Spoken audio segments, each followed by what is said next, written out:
little bit of Enter Sandman from Metallica. I welcome Killer Kirk from Let's Do This. Hi. God, y'all killing me with the background. Man. Yeah. What's happening, people? Killing me. So I was getting killed with background noise. I'm like, what the hell? Oh, no. Is that better? What's going on, Killer? How's it going in the Lone Star State this morning? Good. It's fucking cold, people. Fucking cold. I'm not happy with the cold. That does not make my day. I'm just. How's it cold? How's it cold in San Antonio? I was there for a year and a half. Like it was never cold. 60-something, 55. I don't know. Yeah, that's not cold. Dude, it was 33 when I got up. Yeah, it was 35 Hold here. You want to talk about? See, that's the one thing I did like about San Antonio, being down at the CFI recovering from my leg loss. Is it never got cold?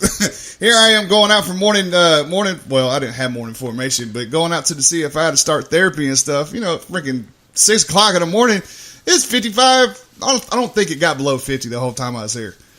As everybody else is all bundled up, I'm sitting here laughing. I'm like, I just came from Fort Riley where it gets -0 with the wind chill of like -20. You know, that wind smacks you on the face on Fort Riley. It feels like you just got cut by a damn razor blade. Oh my God. Yeah, it's pretty freaking cold. I mean, Virginia got a little cold. Dude, it was it's 59 right. degrees. It's not supposed to be 59 degrees in Texas. I don't want to hear about being cold. That is not cold. It's cold, dude. I'm telling you. I moved down here for a reason because I don't like the cold. Yeah, and it's not cold. 59 degrees. I'm walking around in shorts. Tell me about it. Yeah. You get down here long enough, you come down here long enough, your ass will be just like me. It's fucking cold. God almighty. Lordy. Well, you know, she got a point. I mean, whenever we deploy, go down range and stuff like that, it's 140 degrees during the daytime. Then you go to, you know, winter weather is like, what, 98? 100 degrees? Yeah, you get acclimated to the climate. You get accustomed to it, dude. Yeah. But shit, 2 years I was there, I didn't freeze. Just saying. Maybe I wasn't there long enough. I hadn't been there a handful of years. You weren't here long enough. Your blood wasn't thin enough yet. My blood's done thinned out, so I don't need all that shit. I don't ever use it. And now I'm like, fuck. Yeah, that's so sorry. It's all right. It's all right. It could be worse. I could be in Ohio where it snows right now, so I'm good. Where the fuck's it snowing in Ohio? It's 47 degrees here. It snows in Ohio. Warmer in Ohio than it is in Virginia. Are you kidding me right now? Man, there's your global shit. Yeah. It'll snow in Ohio by November. You know it will. I won't have to deal with that shit here. I don't know, because last year it didn't. I think actually the last 2 years it didn't, yeah. We didn't get snow until like late December, early January. I lived up by the lake effect, dude. Up by Menor. Oh, that's up in the fucking Anthony's had it worse than everybody else. I had to give props to Anthony on this one. Fort Drum for 6 years, bruh. Yeah. No.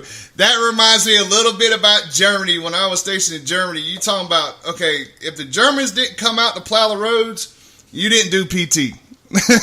As long as they came out and plowed the roads, your ass was running. So we're all sitting here like, dude, it's freaking snow. There's ice on the damn ground. What the hell?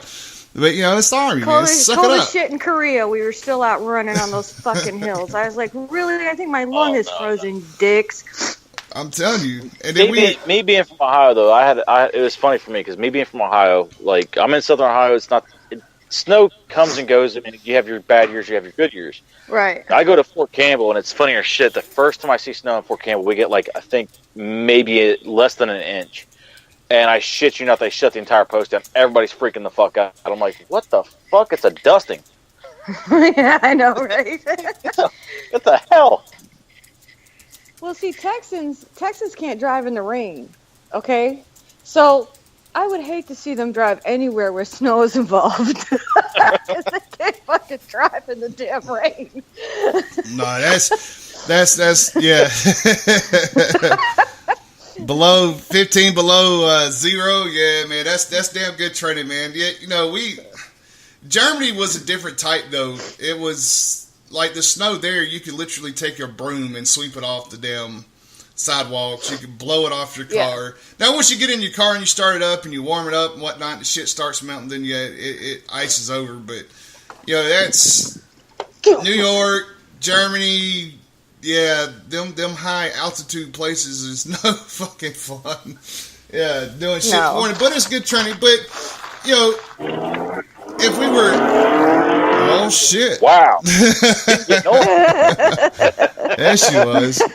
Road rage out the ass. So, I drive a race car. Yeah, right. So El Capitan's speed climbing record was smashed yesterday. He's like a splunker kind of climber type dude. He broke records. I'm just kind of going through BBC's news and stuff. Everybody wants to smash our president, but he's coming out with some stories of his own, talking about his brother's fatal addiction story. Which, I have to commend him on that. Everybody, probably a lot of his cabinet members were sitting there probably like, no, don't talk about that, don't talk about that. Why not? Why not talk about it so that way people can understand that you understand what it's like? Exactly. I mean, it's the best way to be relatable to the country that you're leading and show the people that, I'm not, impervious to the epidemic that's going around in the country. It's relevant, and I've been a part of it, and I've dealt with it. Well, I think that's why he doesn't drink or anything, right? Yeah. The president does not drink. He doesn't do any kind of social drugs. Obviously, if you won't drink, you ain't gonna do drugs. But he doesn't do that stuff. No. And he never has. And the reason is because he watched it tear apart his brother. So. Yep. That he told that shit a long time ago. And they just I kind of give him props for it because, he's pretty brave. Because people are going to be like, well, you got problems in your family. Well, yeah, no shit, dipshit. I got issues that I deal with. Just like everybody else, I'm a human. All right. This came out 3 hours ago, declaring a U.S. opioid emergency. President Trump warns of addictions pearls by sharing his story about his brother, which, it's like I said, his cabinet members were probably saying no, but then again, it's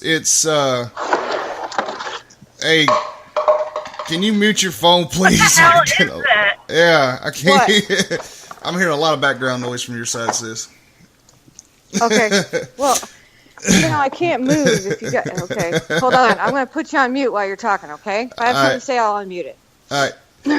Yeah, I commend him on doing this because that's just like everybody else. If you're leaders and stuff like that, and you want your troops, you want your people to be able to stand beside you and behind you, so that way if they have any questions, if they come off with anything that is relevant to what you're talking about. So if your troops has got, their soldiers in your platoon, say, and their wife is an addict or something like that, and you can relate to that, then you gain a lot of trust within, your platoon, within your guys, within your country, like he's doing by coming out with stories like this.